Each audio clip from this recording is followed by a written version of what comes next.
Assalamualaikum warahmatullahi wabarakatuh. Perkenalkan nama saya Salsabilah dengan akhiran NIM 036. Jadi di sini saya akan menjelaskan beberapa soal kinetika kimia yang bertujuan untuk menentukan order reaksi, menentukan persamaan laju, dan memahami energi aktivasinya. Oke, masuk pada soal yang pertama yaitu jika atom Ba dipanaskan dalam oven sampai 510 derajat Celcius, berapakah kecepatan rata-rata relatif atom Ba? Kecepatan akar kuadrat rata-rata atom Ba dan kecepatan rata-rata paling mungkin atom Ba, Ba sama dengan 137,34.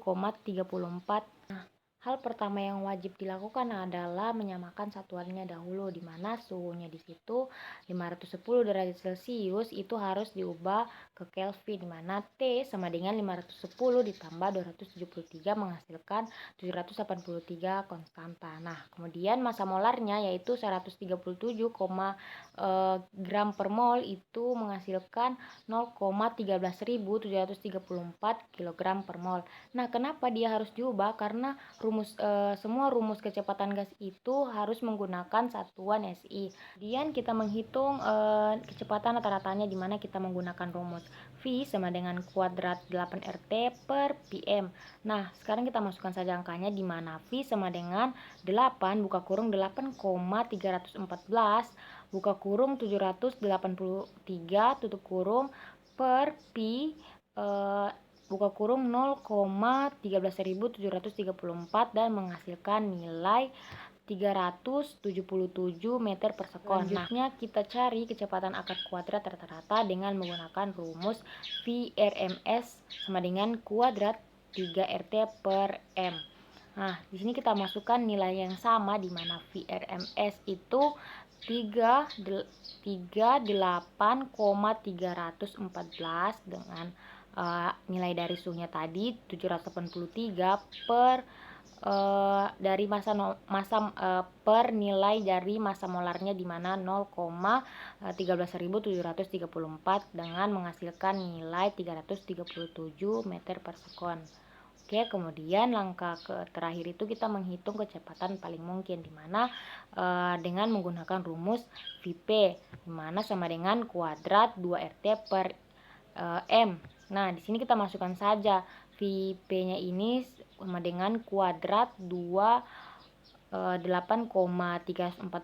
Kita masukkan lagi angka dari nilai suhunya tadi 783 dibagi dengan nilai dari massa molarnya 0,13734. Kemudian dia menghasilkan nilai 308 meter per sekon.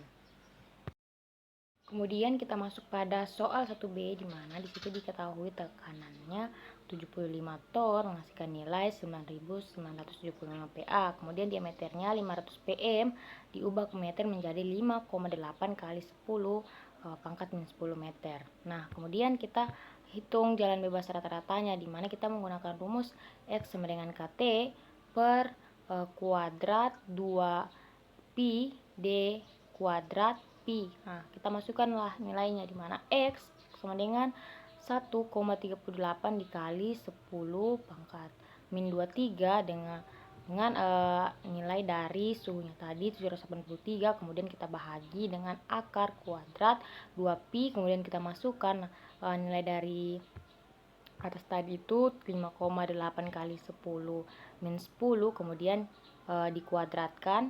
Kemudian kita masukkan lagi nilainya 9975 dan karena kita kuadratkan diameternya dulu, kemudian kita menghitung bagian bawahnya, terus kita bagi dengan bagian atasnya. Jadi dia itu menghasilkan nilai X sama dengan 7,2 kali 10 pangkat min 7 meter. Kemudian kita menghitung lagi frekuensi tumbukannya di mana kita menggunakan frekuensi tumbukan ini dihitung dari kecepatan dibagi jarak bebas, di mana kita menggunakan Z sama dengan VRMS per X. Nah, kita masukkan saja Z sama dengan 377 ini dibagi dengan hasil akhirnya tadi 7,2 kali 10 pangkat min 7 dan menghasilkan nilai 5,2 kali 10 pangkat 8 tumbukan per detik. Nah, artinya kenapa? Karena jarak antar tumbukan ini sangat kecil. Kemudian partikelnya ini sering bertabrakan dan semakin sering tumbukan peluang reaksi juga semakin besar. Selanjutnya nomor 2, yang di situ kita punya data tekanan T terhadap waktu T.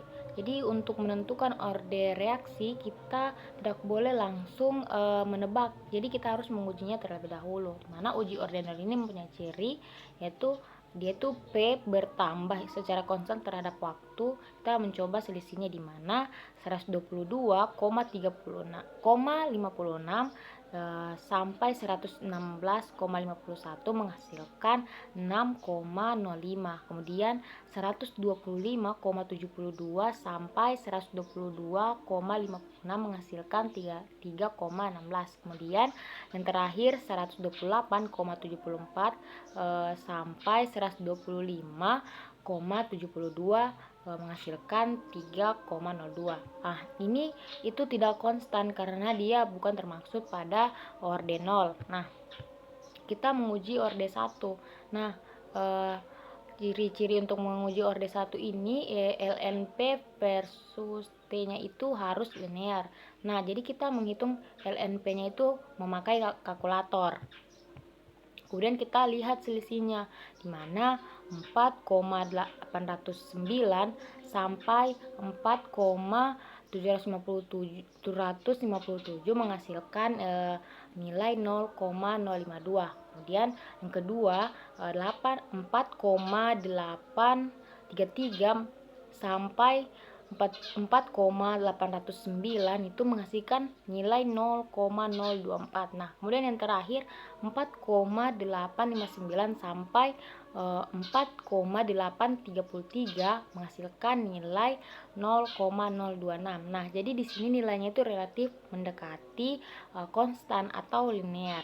Nah, maka uji reaksi itu sama dengan 1. Jadi di sini kita langsung saja menghitung nilai konstantanya, di mana karena ini orde 1, jadi kita menggunakan rumus K sama dengan ln PT kurang ln P0 per T. Nah, jadi kita ambillah data yang paling jauh, di mana P0-nya itu sama dengan 116,51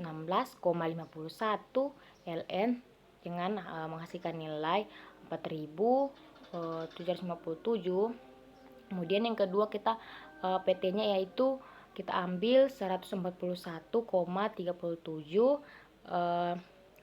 LE dan menghasilkan nilai 4.952.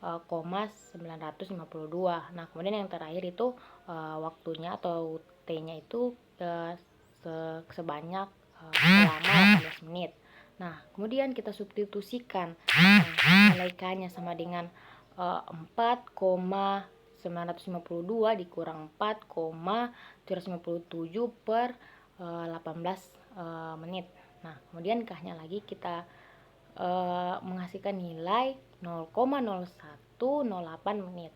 Kemudian angka ketiga yaitu waktu paruhnya. Jadi kita di sini menggunakan rumus T1 per T2 sama dengan 0,693 per K. Jadi di sini kita substitusikan lagi, di mana T1 per 2 sama dengan 0,693 per 0,0108, di mana situ T1 per 2-nya itu menghasilkan nilai 64,2 menit.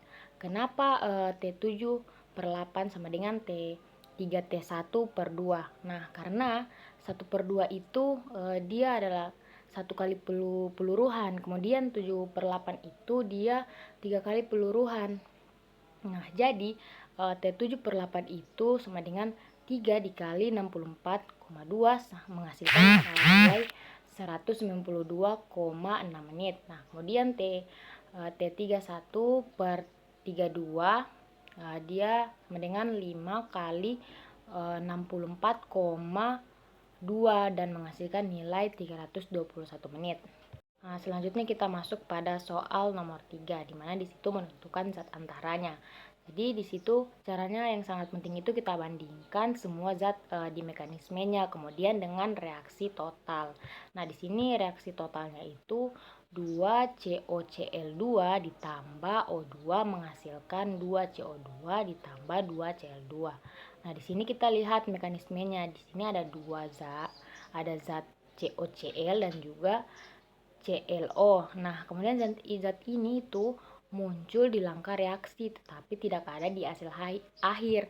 Nah, maka itulah zat antara. Kemudian langkah kedua kita itu menentukan laju reaksi. Nah, aturan pertamanya itu laju ini ditentukan oleh tahap paling lambat. Biasanya tahap yang melibatkan O2 ini menghasilkan dia lebih lambat. Misalnya COCl2 ditambah O2 menghasilkan produk. Nah, kemudian kita tulis laju reaksinya yaitu V sama dengan K COCl2 dikali dengan O2. Nah, kemudian langkah ketiga itu kita hilangkan zat antaranya. Karena COCl2 ini tidak boleh muncul, nah jadi kita hubungkan dengan zat awal di mana COCl2 ini berasal dari yang COCl ini berasal dari COCl2 menghasilkan COCl, kemudian maka COCl ini sebanding dengan COCl2, jadi kita ganti menjadi V sama dengan K COCl2 dikali dengan O2. Kemudian kita masuk lagi pada soal nomor 4 di mana di sini langkah pertama itu kita hubungkan T1 per 2 dan K untuk orde 1 itu kita menggunakan T1 per 2 sama dengan 0,693 per K. Nah, di sini artinya K itu besar menghasilkan T1 per T2 itu kecil. Kemudian K kecil ini menghasilkan T1 per 2 besar.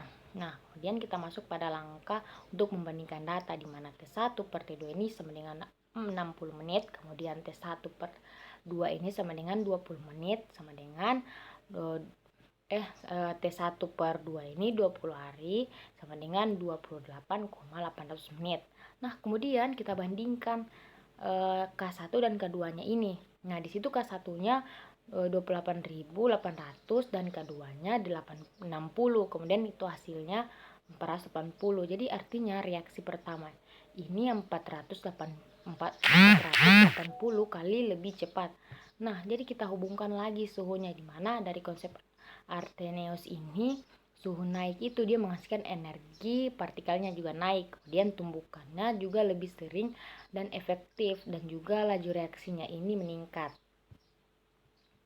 Oke, sekian dari saya. Wassalamualaikum warahmatullahi wabarakatuh.